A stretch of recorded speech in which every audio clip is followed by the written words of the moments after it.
What if the reason you can't leave them isn't love? You know they hurt you. You know they lied. You know you deserve better. So why do you miss them most after they break you? This isn't weakness. This is trauma bonding. And once you understand it, you'll never see toxic love the same way again. It didn't start with pain. It started with intensity. They made you feel chosen, understood, different. The attention was powerful. The connection felt rare. They said things like, "I've never felt this way before. You're different. You're my future." Your brain responded instantly. Dopamine, oxytocin, attachment. According to attachment theory developed by John Bowlby, the same biological system that bonds a child to a caregiver activates in adult relationships. It felt safe. It felt destined. It felt like home.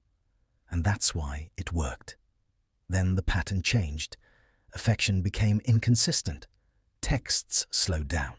Warmth turned conditional. You started adjusting yourself to keep the peace. You blamed stress. You blamed timing. You blamed yourself. But neurologically, something else was happening. Your brain, expecting connection, was suddenly denied it. This is called intermittent reinforcement, the same psychological mechanism that keeps gamblers hooked. When reward becomes unpredictable, craving intensifies. So when they returned with apologies, affection, tears, the relief felt overwhelming. Not because it was healthy, but because your nervous system had been deprived. Now the cycle was complete. Love, withdrawal, pain, relief. During conflict, your body flooded with cortisol. Sleep became difficult. Your chest tightened. Then reconciliation came, and the stress disappeared. Your brain formed a dangerous association. The source of pain became the source of relief. Trauma research by Bessel van der Kolk shows that the body stores emotional survival patterns long after the mind understands the threat. That's why logic isn't enough. You're not addicted to the person. You're addicted to the relief. Leaving doesn't feel empowering. It feels like withdrawal.